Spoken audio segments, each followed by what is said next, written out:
មិត្តភក្តិចាស់ចាស់កាលនៅវិទ្យាល័យស្នាមញញឹមនៅតែដកក្នុងចិត្តរាល់ពេលជួបគ្នាលេងសើចពេញថ្នាក់អនុស្សាវរីយ៍មិនអាចបំភ្លេចបានមកសម្រាប់នាំគ្នាដើរលេងចែករំលែកក្តីស្រមៃក្មេងស្មេញៀនទាំងសាច់ញៀនទាំងយំជាមួយគ្នា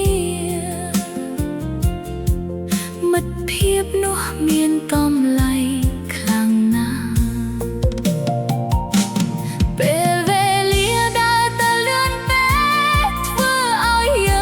ឆ្ងាយគ្នា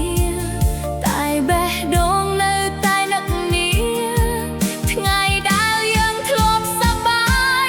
នឹកមិត្តភក្តិកាលនៅវិទ្យាល័យយើងជួបជុំគ្នាសប្បាយណាស់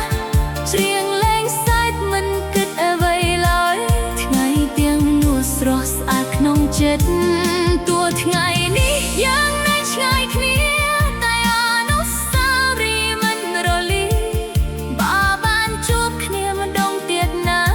ចាំមើលទៅថ្ងៃចាស់ជាមួយគ្នាសំលេងកណ្ដឹងរត់ពេលព្រឹក